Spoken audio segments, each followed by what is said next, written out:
Okay, I want to start off by first showing you my attempt at opening NASA's eyes. It's just been happening since I've installed it. This will happen, and then it will just crash. And so that's been consistent for the past 15 minutes. So I decided that, hey, let's look at something else. And so I found New Horizons, NASA's mission to Pluto and the Kuiper Belt, which I found interesting because we don't really know a lot about Pluto. All we know was that it was once considered a planet, and now it's a dwarf planet. And so this mission, it talks about how they sent off a probe called New Horizon to go and view Pluto, I believe. So this is the trajectory that it took from Earth, sent out past Saturn, Uranus, Neptune, Pluto, and even past Pluto, and it's starting to leave our solar system. This is an overhead view of how it moved, and it just shows us what happened when it passed Pluto. Um, this is a journey through the Kuiper Belt. I believe these are some asteroids, meteors. I believe asteroids. These are asteroids that are passing it by. That it's passing by. These are some pictures that it took, which I feel like is pretty cool. Look here. This is a really cool picture.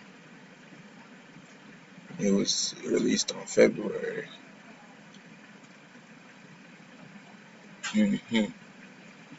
So it seems like it's an asteroid, but it's actually a cloud of material in a solar nebula. It's cool. Like, that looks like a rock if it was up to me. The nation, it was designed by, I don't know, it was a bunch of different schools. Here we go. SWR, APL, NASA, University of Colorado, Stanford, and Ball Aerospace Corporation. So they have a small probe. It's the size of a piano, but it's not really small. Weighs 1,000 pounds, half a ton, and it doesn't need a lot of power, which is something that's necessary if you're sending it out in space for years. By the way, this mission was launched in 2015, so it's been out there for about 5 years, traveling the solar system. It says it needs less power than a pair of 100-watt light bulbs. Alright, and so it just goes over what they put into place to make it easier, and just in case stuff happens, always a contingency plan. And it shows the structure of it, how they used an aluminum central cylinder to support the body panel. It has a large satellite. It said 83 inches in diameter. Set up here, right here. That allows it to communicate with the Earth, which is pretty cool. It's designed to retain heat, and it has course correction propulsion, which is, I feel like this is really cool. They set up everything to not fail, which is what everybody does, but they took extra steps to make sure,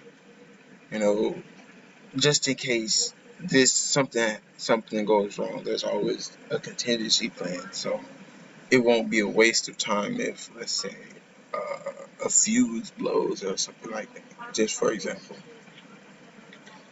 And so it talks about how it's controlled and the communication, and how it's able to communicate with Earth, from so far away, which I find really cool. It's millions of miles away, and it's still able to communicate with us here. I find that cool. And then in this last one, it's the data collected. where's the pictures I had? Is this it? No. Oh, let's gather these.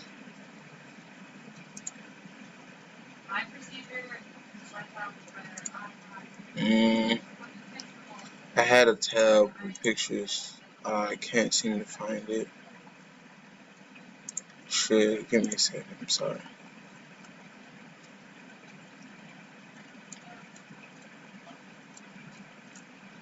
It's around here somewhere. Some galleries. Live events. Here we go.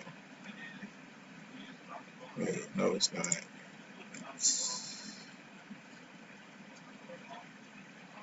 That's what These are some photos from its launch, which was pretty cool.